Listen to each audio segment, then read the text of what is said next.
Hi, my name's Ali Paz from the Yoga Home. Welcome to your foam rolling tutorial.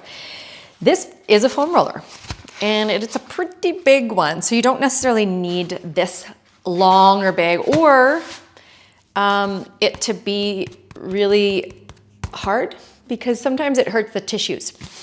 So there's a lot of myths out there and a lot of misused ways to use the foam roller, and this is why I'm putting this video out so that you have some good techniques to use at the gym or during your yoga practice. I do yoga workshops with foam rolling and yoga mixed together. So this is just a short little clip of a quick sequence to kind of get the whole body, but before we get going, I want you to realize why you're doing the foam rolling.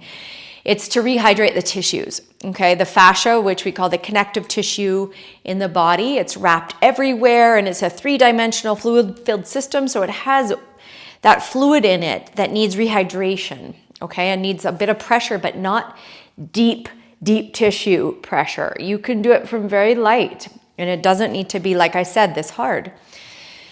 So less pressure if you have a really solid hard one, even though you think, you know, no pain, no gain.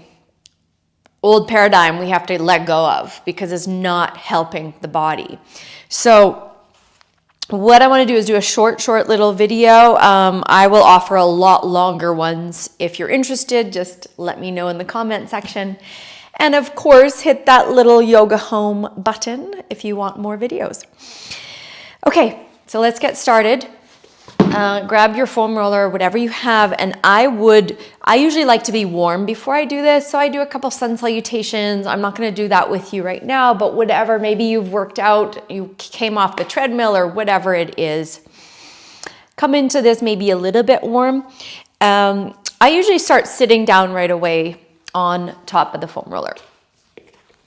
So just sit down, maybe lean back a little bit. And I like to just sway my knees and get used to, you know, the fascia, let the tissues kind of respond to what's going on, you know, just kind of sway gently side to side. So I like this area because I have a really compressed tailbone from, you know, lots of snowboarding and skateboarding and different injuries. And when I was a kid, I landed on it as well, which is a very vague memory for me, but I know that something happened. Okay, so just side to side, just to loosen up. Sometimes I like to go very gently. Now, the key to foam rolling is going really slow and allowing the tissues to kind of respond. Like when I see people doing this at the gym back and forth really fast, I know that they're damaging their tissues, and I want to say something, but I don't, because it's just they're doing their thing and I don't want to interrupt, but I really want people to know the proper way to use a foam roller. So really slowly, it's almost like you feel that melting of butter or coconut oil. It's just like coconut oil for the vegans. You slowly soften and let the tissues melt. Yeah, you're not rolling really fast. So that's why I'll just show you a few. I obviously want you to take your time doing this. I go all the way up the sacrum towards the lower lumbar. You have to be really mindful of the lower back or when you're doing their mid and upper back, because if you don't have core strength to hold yourself up, it doesn't do you any good. Okay, so I'll get there in a second. Now we'll come, sometimes I like to do a little bit of the glutes. I go to one side and then the other, to get in basically the tailbone and then the sacrum.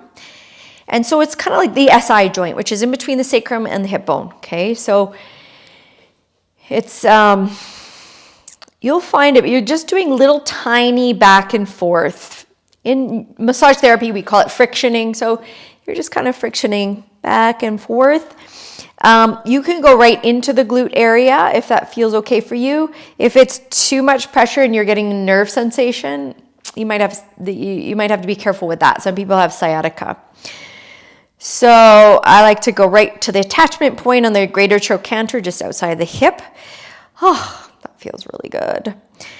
Okay, so some people do the glutes in a different way where glutes are quite often weak on people, and if you're going in the same direction of the muscle tissue, you're just helping stretch it out and weaken and lengthening it, right? So that's why I do.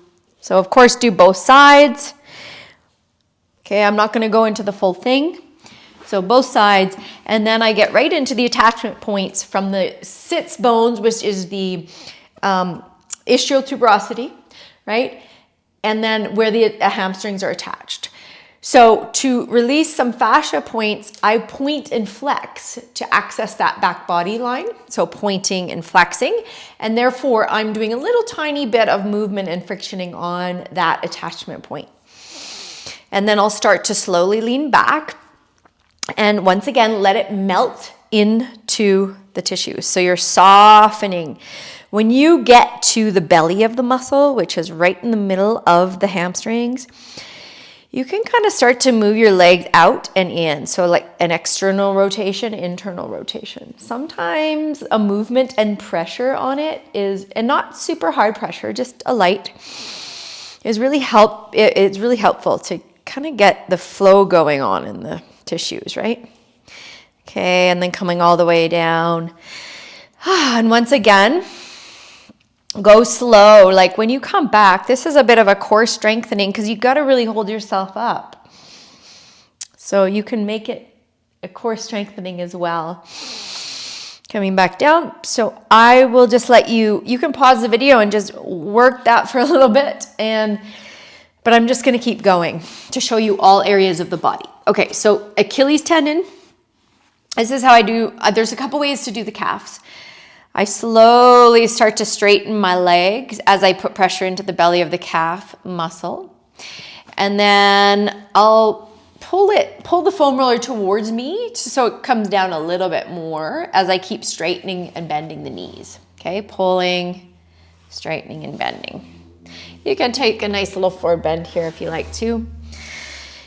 Okay, there's another way to do it. You can stack and then come from the Achilles, use your core strength again as you lift up and slowly roll. Breathe into it. Okay, none of this. Go slow, go slow. Feel it, be present with it, let it melt. And then of course you're switching, yeah? So I would do a few times up and down really slow. Okay, so that's the calf. And then I come around, lean into it from the knees, and then go all the way down towards the ankles. Okay, so now you can either put pressure like you're doing a child's pose and just kind of glide yourself and feel, or you can take off pressure. Now, if you're taking off pressure, you can go a little bit faster. It's only when you don't want super hard pressure and going fast at the same time. If you're just kind of skimming the surface, that's a little bit more on the edge of lymph flow and lymph release, right? Okay, so if you are doing it light, you can use it as a core strengthener and draw the knees towards you, right? But I tend to like to go even slower on that. It's harder. Slower is harder, definitely. But for this one, I like to really just melt into it and just pull myself forward. Okay, you'll feel that.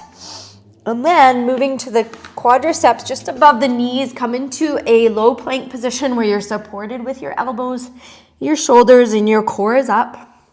And you're slowly softening into it as you roll down. Okay, now this one's pretty self-explanatory, but once again, go slow, let it melt. Other side. Well, I mean, not other side, but let's do the IT band. Okay, so there's so many people saying that IT band, you shouldn't be doing this on this. I don't think you should be doing it very high pressure. And it also depends if you have a weak TFL or weak or strong or stretched or whatever your condition is in your IT band. If you do have a condition, it's probably not good to do this. So I take it really slow and I lift myself up where I can barely even feel the foam roller. So I'm not putting all my pressure into it. It's very slow. I have this foot to support me and these hands to support me. So I just kind of let it melt into it. For me, it feels good because I get the outer edge of the quadricep, which is that vastus lateralis, yeah? So one of the 4 quadriceps. So I really like that. Okay, and then vice versa, you go on to the other side.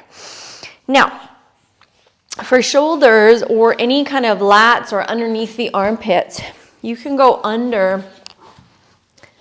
Let's just talk about the back for a second, actually. So I like to do the lower back, but I just kind of go back and forth like this. It's very gentle. Now, if you're getting deeper into it, like going up the shoulder blades, then you'll want to slowly move up the spine, lift the hips, keep your core connected, keep strong in the legs, have the hands behind, and go super slow. Once you get to the shoulders, you can just let your head fall and then bring the chin back up. So, it's very, very gentle, but I can definitely feel some stuff going on in there. And then you turn and roll to the side and get right underneath the armpit. And you just basically go from side to side like this.